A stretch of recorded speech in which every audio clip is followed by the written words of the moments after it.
이사야서 17장은 아람의 수도 그 다메섹과 북이스라엘에 관한 그런 심판의 예언의 말씀입니다. 아람과 북이스라엘이 동맹을 해가지고 남유다를 이제 침공을 했잖아요. 그것에 대해서 하나님이 죄를 물으시는 거예요. 그러니까 동맹이라는 게 내일 또 나누겠지만 하나님 없이 동맹하는 거 있죠. 연대, 연합. 굉장히 무서운 거거든요. 바벨탑도 마찬가지잖아요. 같이 연합해서 죄를 지는 거. 혼자도 죄를 짓는 것도 무서운 거지만요. 연합해서 죄를 짓는 게 굉장히 무서운 거거든요. 근데 이들이 하나님의 백성들, 그죠? 유다를 친 거잖아요. 우리가 여러분, 우리가 하나님의 백성으로서 우리가 죄를 지어도 하나님이 우리에 대해서 죄 징계하시죠. 그런데 하나님의 사람들, 우리를 또 누가 이게 이유 없이 공격하는 것들 있죠. 그것도 하나님이 모르신다는 것을 또 성경이 우리에게 알려주고 있어요. 1절에부터 3절까지는 다메섹에 관한, 그러니까 다메섹은 이제 아람의 수도예요. 어떻게 이제 이들이 무너질 것인지를 이야기해주고 있는데, 성읍을 이루지 못하고 장차 무너진 무더기가 될 것이라. 지금은 이제 안전한 것 같은데 어떻게 한다는 거예요? 장차 이제 그 무너지는 세상을 이제 맞이하게 된다라는 거죠. 경고를 해주고 있는 거잖아요. 너희 지금 잘 살고 있는 것 같지? 무너질 거야. 죄를 범하고 그렇게 연대를 하고 우상을 숭배하고. 다른 이제 성경들 보면 이 아람이 굉장히 그 괴롭히는 나라로서 이렇게 보여주거든요. 그리고 교만하고. 그것에 대해서 하나님이 물으신다라는 거예요. 어떻게 한다는 거예요? 장차 다 무너진다. 아로엘의 성읍들이 버림을 당하리니 양무리를 치는 곳이 되어 양이 눕고 또 놀라게 할 자가 없을 것이다. 사람이 비어진 땅이 될 거라는 거예요. 양무리의 세상이 되는 거죠. 3절에 보니까요. 에브라임의 요새, 그죠? 이게 이제 북이스라엘의 수도죠. 그 다음에 수도가 에브라임 지파니까 다메섹의 나라와 아람의 남은 자가 다 멸절한다. 멸절된다라는 이야기를 해주고 있어요. 여러분, 무슨 말이에요? 다 무너진다라는 거예요. 다 사라진다라는 거예요. 우리가 의지하고 자랑하는 것들요, 죄로 얻어진 것은 다 사라져요. 꼭 기억해야 돼요. 죄로 얻어진 건 다 사라진다. 오늘 4절의 말씀을 보면 그날에 야곱의 영광이 새하고 그의 살찐 몸이 파리하리니, 이제 누구 이야기를 해주고 있냐면 북이스라엘 이야기를 해주고 있는 거예요. 북이스라엘은 너희를 어떻게 할 거냐. 북이스라엘도 하나님의 백성들이었죠. 그런데 여러분, 이 북이스라엘은 완전히 그냥 우상숭배의 나라, 그죠? 영적으로도 타락해졌고 그게 도덕적으로도 타락한 나라. 이런 나라가 또 이 아람과 손을 잡고 남유다를 공격을 했으니까. 근데 하나님이 주시는 선언은 뭐냐면 영광이 새하고, 그죠? 살찐 몸이 팔이 아니니. 굉장히 지금 영광스럽고 이제 그 사람의 몸으로 보면 굉장히 살쪄 있는 것 같아요. 그런 모습인 거죠. 그런데 여러분, 어떤 이야기를 주고 있어요? 새하고 파리해진다. 점점 약해져 간다는 거예요. 약해져 간다. 5절에 보니까 마치 추수하는 자가 곡식을 거두고 그의 손으로 이삭을 벤 것 같고 르바임 골짜기에서 이삭을 주운 것 같으리라. 그러니까 지금 이제 여러분 다 사라지는데요. 여기도 다 사라진데 6절에 보니까 이런 이야기를 해주고 있어요. 그 안에 주울 것이 남는다 이야기를 해요. 그러니까 하나님이 이제 이게 곡식을 배가듯이 다 가져가 버리겠다는 거예요. 다 가져가는데 북이스라엘에게 하나님이 비도 내리시고, 그죠?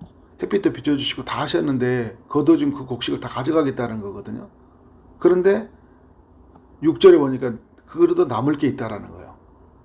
어떻게 표현하냐면 감람나무가 있는데 가장 높은 가지 꼭대기에 가일 어떻게 해요? 두세 개만 남았죠. 우리 가을에 보면 뭐 나무들 보면 막 흔들었는데 그 끝에 몇 개 남는 거 있는 거 있잖아요. 그런 모습으로 보여주고 있는 거예요. 몇 개만 놔두고 나 가져가겠다. 무성한 나무에 가장 먼 가지에 4-5가지가 나무 같으리라. 이렇게 이야기해주고 있어요. 이건 무슨 말이냐면 그래도 북이스라엘은 남겨놓으신다는 거예요. 이 말은 북이스라엘은 완전히 멸망시키지 않는다라는 거예요. 아람은 어떻게 해요? 완전히 무너졌거든요. 근데 북이스라엘은 어떻게 해요? 남겨뒀어요. 남겨둔 거예요. 왜 남겨뒀을까요? 이게 언약의 공동체의 힘이에요. 언약 공동체의 힘. 북이스라엘은 아브라함 때부터 하나님과 언약이 맺어졌잖아요. 그렇죠? 별과 같은 자손을 이룰 것이라. 그래서 이 땅을 보존하시는 하나님의 언약이 있었다고요. 지켜주신다는. 그 죄를 많이 졌어요. 다 멸하지 않고 소수의 사람들을 남겨두셔요. 그리고 그들을 통해 어떻게 해요? 다시 세우셔요. 이게 언약이거든요. 이게 여러분 이삭과 야곱과 또 모세와 세워져 있던 언약, 다윗과 세워져 있던 이 언약이 어떻게 해요? 이 이스라엘을 지금 지켜주고 있는 거예요. 이건 여러분 굉장히 중요한 이야기입니다. 소돔 땅에 죄를 졌잖아요. 소돔 땅에 좀 올라가면 창세기 내용에서 다 죄를 졌거든요. 근데 롯을 살려줘요. 롯이 의로워서 살려줬냐? 아브라함을 기억해서 살려줬다고 이야기해요. 아브라함 때문에 살려준 거예요. 솔로몬도 마찬가지입니다, 여러분. 다윗과 맺어진 언약 때문에 살려주신 거예요. 오늘 우리는 여러분 어떻게 적용할 수 있을까요?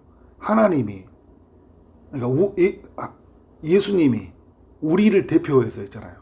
우리를 대표해서 하나님과 영원한 언약을 맺으셨기 때문에 우리가 예수님 안에 있잖아요. 예수 믿으며.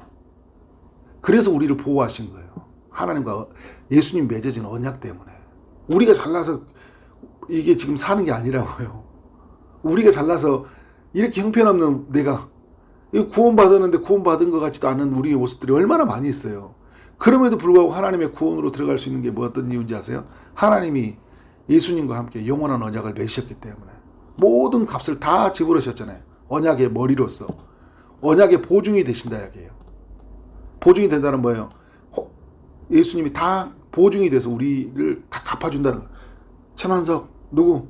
제가 이 사람을 위해서 제가 죽었습니다. 그래서 여러분 우리가 사는 거예요. 그래서 우리를 남겨주신 것이고. 그러니까 어떻게 살아야 돼요, 여러분? 그럼 이제는 마음대로 살아야 된가요? 남겨둔 사람들? 정말 하나님만 바라보고 살아야 되겠죠. 하나님만. 오늘 우리는 어떻게 살아야 돼요? 진짜 은혜로 구원받았잖아요. 우리가 뭔데, 그죠? 하나님의 아들이 우리를 위해서 십자가에 죽으시냐고요. 우리를 위해서 영원한 언약을 하나님과 맺으셨다고요. 그러니까 이제 우리는 살아남은 수많은 사람들 중에서 우리를 구원해 주셨어요. 그죠? 그게 하나님의 은혜죠. 은혜죠. 북이스라엘 사람들 또 남아있는 사람들 있잖아요. 정말 철저히 하나님의 은혜라는 걸 생각하고 살아야 되겠죠. 8절에서 7절은요, 심판받는 세상이 어떤 건지를 보여주고 있습니다. 그러니까 심판받게 되면 어떤 일이 일어나냐. 그날에 사람이 자기를 지으신 일을 바라보겠으며 그의 눈이 이스라엘의 거룩하신 일을 뵙겠고. 여러분, 이제 남유다도, 그러니까 북이스라엘도 그렇고 아람 땅에 하나님의 심판이 임하면, 그때 누구를 보게 되냐면, 우리를 창조하신 주님이 누구인지 거룩하신 일을 뵙게 돼요. 그죠? 그래서 여러분, 우리가 제 멸망 가운데 있을 때 하나님이 누구인지를 보게 되는 거잖아요. 그러면서 하나님이 누구인지 보여줄 것이면서 9절에 보니까 그 견고한 성읍들이 옛적에 이스라엘 자손 앞에 버림받은 숯불 속의 처소와 작은 산 꼭대기의 처소 같아서 항폐하리니. 거룩하신 하나님, 그 다음에 모든 것을 창조하신 하나님이 친히 임하심으로 어떻게 하는 거예요? 그러면서 이 모든 것이 다 항폐해지는 거. 8절과 9절에서 말하는 거죠.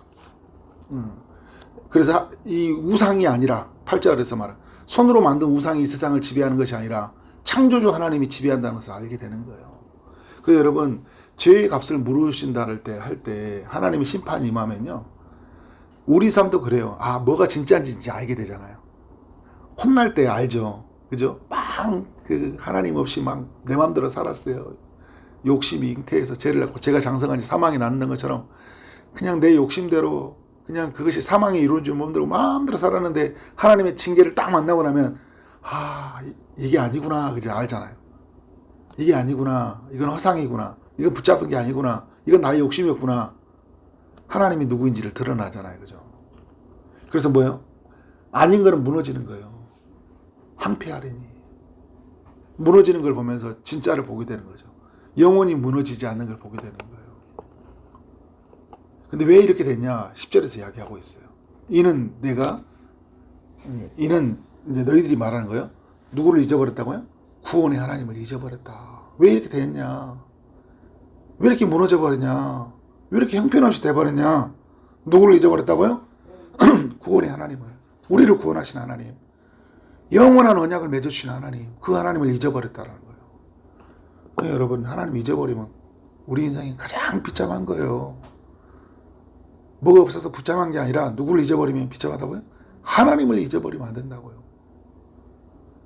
내 능력에 반석을 마음에 두지 아니하였다.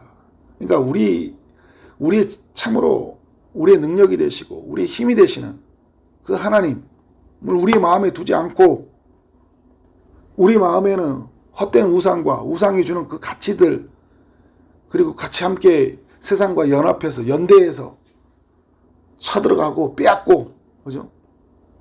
이렇게 살아가는 삶이 이런 결과를 만들어냈다라는 거예요. 이렇게 살아가는 삶이 이런 결과를. 오늘은 어제의 결과물이잖아요. 그죠? 그죠? 오늘 우리가 또 죄를 쌓고 가면, 하나님 잊어버리고 하나님 마음에 두지 않으면 내일에 어떤 결과가 나올까요? 그 쌓아두었던 것이 결과가 드러나요. 그래서 오늘 철저하게 하나님을 바라보는 거예요. 하나님을 바라보는 거예요. 그러므로 내가 기뻐하는 나무를 심으며 이방 나무 가지도 이종하는도다. 그죠? 그러면서 그런데 그렇게 하나님을 떠나서 심었는데요. 11절에 보니까 내가 심는 날에 우리들이 울타리를 두르고 아침에 내시가 반륙하도록 하였으나 근심과 심한 슬픔의 날에 동작물이 어떻게 된다고요? 없어지리라. 그죠? 하나님 없이요, 하나님 마음에 두지 않고요, 우리가 막 뭔가 기쁘고 막 즐거워서 뭐를 해놨는데 어떻게 한다고 말하는 거예요? 다 없어지리라. 하나님으로 심지 않은 거, 말씀의 원리를 벗어나서 심고 지금 당장 뭔가 잡을 것 같지만 사라진다는 거. 그게 이제 아람과 북이스라엘이 보여주는 거예요. 그래서 여러분, 아람 땅도 나중에 이제 아수르한테 완전히 멸망당하고 북이스라엘도 멸망을 당해서, 그죠? 그 북이스라엘은 완전히 민족이 말살이 돼버리잖아요. 말살이 돼버려요. 그러니까 나라가 완전히 그냥 혼합주의, 여러 나라와 혼합을 시켜가지고 이게 이스라엘 사람인지 이게 이방 사람인지 알지 못하도록 우상숭배의 세상. 근데 여러분, 그런데 하나님이 남은 자들을 사용하셔서 북이스라엘을 회복해 가시는 그 이야기들을 또 우리에게 희망의 씨앗을 보여주고 있는 거예요. 여기서도 구루터기가 있는 거예요. 그죠? 근데 참 이런 이야기들을 보면서 우리가 한편에서는 참 그래도 하나님이 일하심에 대한 소망을 갖지만 또 한편에서는 또 우울해지잖아요. 그 시대도 그렇고 지금 시대도 똑같이 죄를 짓고 살아가니까. 누구도? 북이스라엘이 하나님 사람들이었거든요. 하나님의 사람들도 이렇게 죄를 짓고 사는. 그게 누구예요? 나고, 그게 우리고, 그리고 이 시대의 사람들이다. 그런 면에서 우리 철저하게 하나님 앞에 우리는 믿음으로 서야 된다. 오늘도 우리는 말씀 들고 이 제약된 세상에서 싸워야 된다. 거룩함으로 지켜내야 된다. 그런 이야기가 있는 오늘 하루가 되어지기를 주님의 이름으로 축원합니다. 네, 기도하겠습니다. 하나님 감사합니다. 이사야서 17장을 통해 우리 모두에게 교훈하시니 감사합니다. 아람에서도 담에서 이 무너지는 이야기, 또 북이스라엘이 또 무너져가는 이야기를 통해서 우리가 누구를 바라봐야 되는지, 누구를 잊지 않아야 되는지 알려주시니 감사합니다. 우리를 지으신 우리 하나님을 바라보게 하시고 우리 구원의 하나님을 잊어버리지 아니하고 하나님의 능력을 우리의 마음에 두고 살아가는 삶이 되게 하여 주옵소서. 오직 주만 바라보게 하여 주옵소서. 오직 주만 의지하며 주의 거룩하심을 높여드리는 삶이 되게 하여 주옵소서. 오늘 하루에도 주님이 친히 도우심으로 이런 은혜가 있기를 소원하옵고 예수 그리스도 이름으로 기도를 싸움나이다. 아멘.